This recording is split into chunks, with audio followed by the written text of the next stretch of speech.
New York in the 1700s was a bustling colonial port of roughly 15,000 souls, squeezed onto the southern tip of Manhattan Island. The city was a patchwork of Dutch gables and English brick, a place where languages mixed in the streets and fortunes rose and fell with the tide.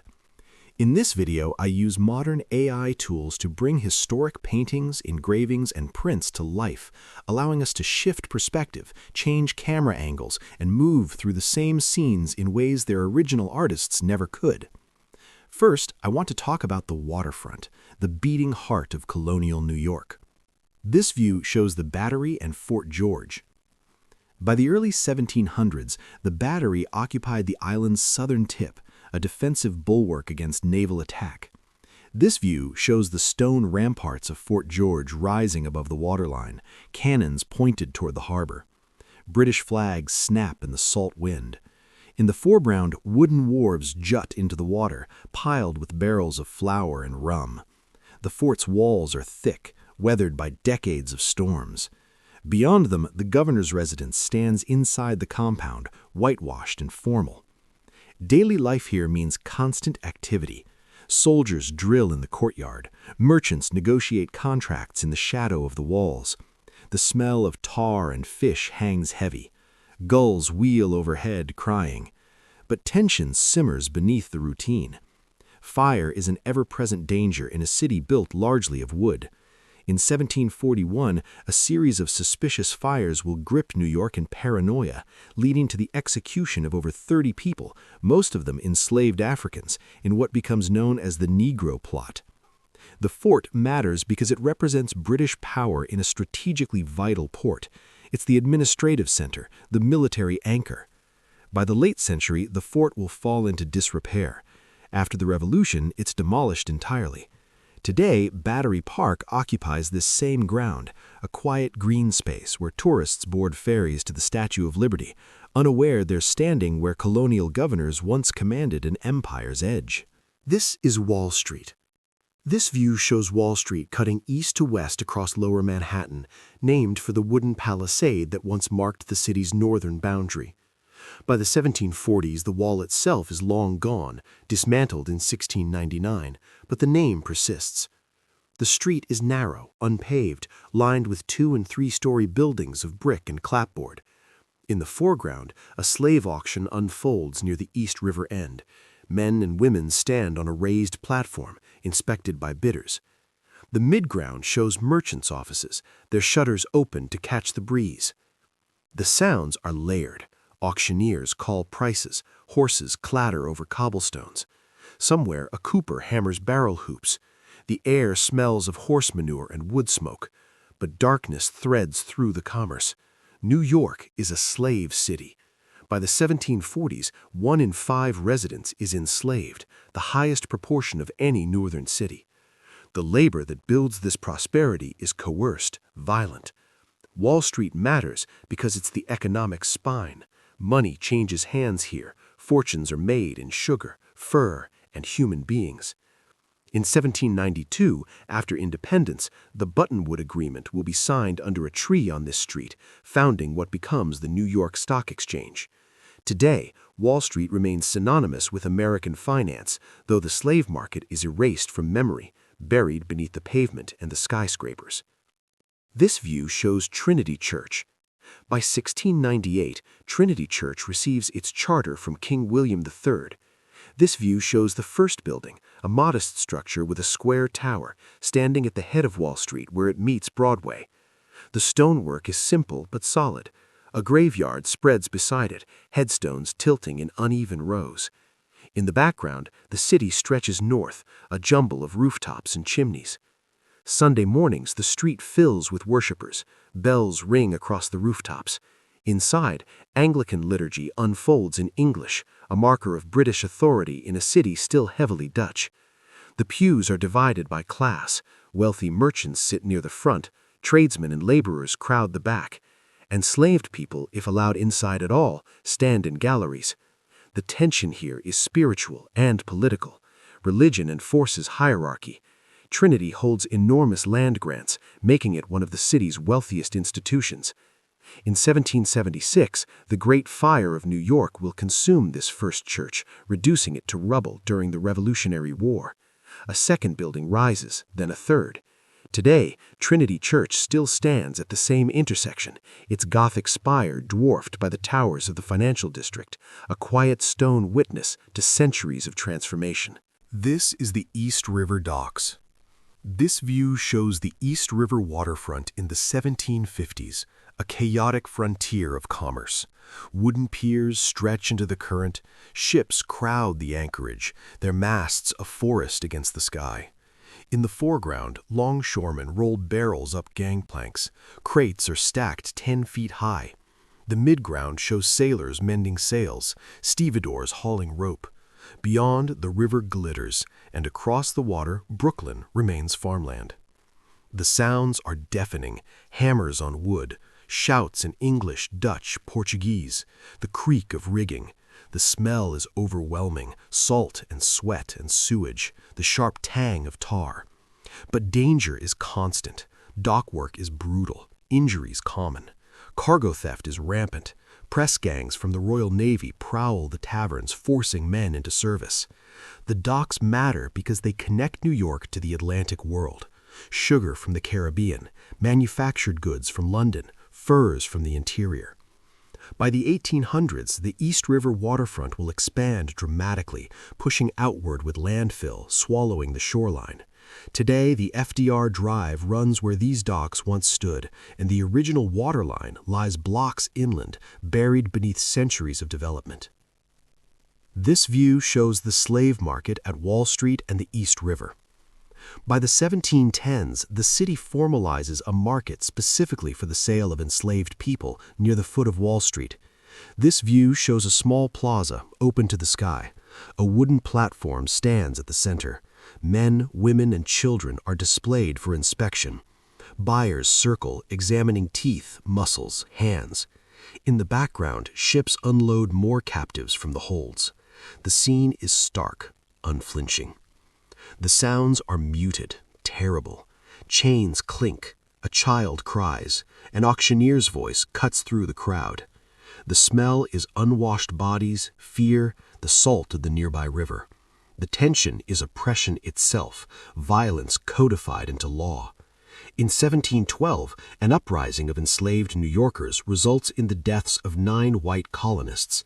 In retaliation, 21 enslaved people are executed, some burned alive. The market matters because slavery is foundational to New York's economy. The city's wealth is built on this trade.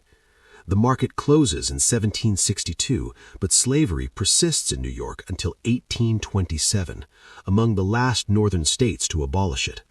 Today, the African Burial Ground National Monument, discovered in 1991 during construction, memorializes the thousands buried in an unmarked cemetery just blocks from here, a hidden history finally acknowledged. This is Broadway. This view shows Broadway in the 1760s, the city's grandest avenue, running north from the Battery.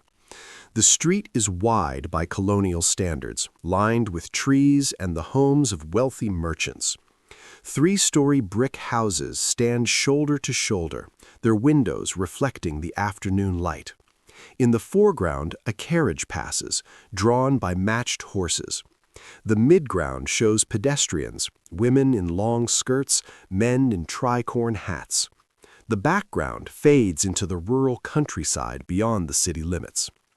The sounds are genteel, carriage wheels on packed earth, conversation drifting from open windows. The smell is hoarse and dust, mixed with the scent of gardens hidden behind walls. But class tension runs deep. The gap between rich and poor is stark. Servants and enslaved people move through these same streets, but their experience is entirely different. Broadway matters because it's the face New York shows to itself, a statement of colonial ambition. By the 1800s, Broadway will become the city's main commercial artery, theaters and shops replacing residences. Today, Broadway cuts diagonally across Manhattan's grid, a remnant of the old trail, now synonymous with American theater and dense with tourists and traffic. This view shows City Hall and the Common. By the 1730s, the first City Hall stands on Wall Street at Nassau Street. This view shows a modest two-story building, brick with a cupola. In front, a pillory and stocks stand in the street, instruments of public punishment. The Common, later called the Fields, stretches nearby, an open space used for grazing, military drills, and public gatherings. In the background, the city's northern edge is visible, giving way to orchards and farms. The sounds vary. Town criers announce news. Crowds gather for executions, which are public spectacles. The smell depends on the day, sometimes fresh grass, other times the stench of punishment. The tension here is political. City Hall is where power is concentrated, where laws are made and punishments meted out. Public executions serve as warnings. Dissent is dangerous. In 1765, protests against the Stamp Act will ignite here, colonists burning effigies of British officials. The building will be demolished and replaced. Today, City Hall Park occupies this same location, and the current City Hall, built in 1812, still serves as the seat of municipal government, one of the oldest continuously used city halls in the United States. This is Fraunces Tavern. This view shows Fraunces Tavern in the 1760s, a three-story brick building at the corner of Pearl and Broad Streets. The ground floor is open to the street, tables visible through wide windows. A sign hangs above the door, painted with the tavern's name. In the foreground, men in colonial dress enter and exit. The midground shows barrels stacked outside, awaiting delivery. The background reveals the nearby waterfront, masts rising above the rooftops. Inside, the air is thick with pipe smoke and the smell of roasted meat. Voices blend, arguments about trade, politics, the cost of goods. Ale flows freely. But taverns are also sites of surveillance. Loyalists and revolutionaries both gather here, and loose talk can be dangerous. Fraunces Tavern matters because it's a social hub, a place where news spreads and alliances form. In 1783, George Washington will bid farewell to his officers in the long room upstairs, an emotional moment marking the end of the Revolutionary War. The building is damaged by fire and rebuilt multiple times. Today, Fraunces Tavern still stands at the same intersection, operating as a restaurant and museum, one of New York's oldest surviving structures. This view shows the freshwater pond. By the mid-1700s, the freshwater pond, or collect pond, lies just north of the settled city, a large body of water fed by underground springs. This view shows the pond's calm surface reflecting the sky. Trees line the banks. In the foreground, women wash clothes at the water's edge. The midground shows fishermen in small boats. Beyond, the land rises gently, dotted with farms. The sounds are peaceful, water lapping, birds calling, the rhythmic scrub of laundry. The smell is clean, earthy, the scent of wet fabric drying in the sun. But the pond's fate is already written. As the city expands, it becomes a dumping ground for tanneries and slaughterhouses. Pollution fouls the water. The fresh water pond matters because it's the city's primary water source, essential for daily life. By 1811, the pond is drained and filled in. The land becomes the Five Points, one of the city's most notorious slums. Today, the area is part of Chinatown and the Civic Center, and Collect Pond Park commemorates the lost body of water, a faint echo of a landscape erased. This is Bowling Green. This view shows Bowling Green in the 1770s, a small oval park at the foot of Broadway, enclosed by an iron fence. A statue of King George III stands at the center, cast in lead and gilded. In the foreground, gentlemen stroll, some pausing to admire the statue. The midground shows the surrounding buildings, elegant townhouses. Beyond, Broadway stretches north.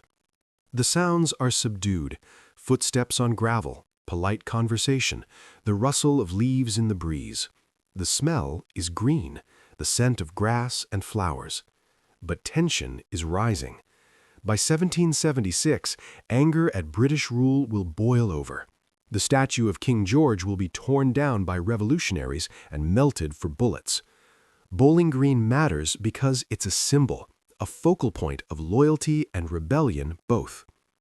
After independence, the park remains, though the statue is gone. The fence, with its crowns hacked off, still surrounds the green. Today, Bowling Green is the city's oldest public park, a small triangle of calm at the base of Broadway, where the charging bull statue now attracts thousands of tourists, standing where a king once stood. This view shows the northern boundary. By the 1780s, the city's edge lies roughly at Chambers Street. This view shows the transition from town to country. In the foreground, the last row of buildings, small workshops and modest homes. The midground is open land, orchards and vegetable gardens. Beyond, the island stretches north, rolling hills and forest. A dirt road cuts through the center, rutted and empty. The sounds are rural, wind through trees, a distant dog barking, the creak of a farm cart. The smell is earth and growing things, manure and hay. The tension is potential. The city is poised to explode northward. After the revolution, New York will grow at a staggering pace.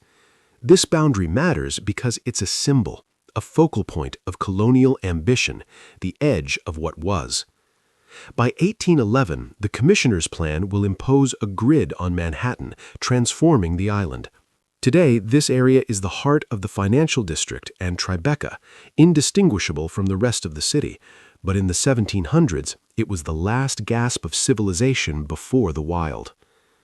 Standing here, looking at these reconstructed views, the distance between then and now feels fragile.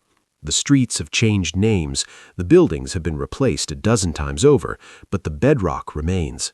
The ambition, the commerce, the struggle, all of it still pulses beneath the modern city. If there's another city, moment, or scene you'd like me to reconstruct, let me know in the comments. Again, thank you so much.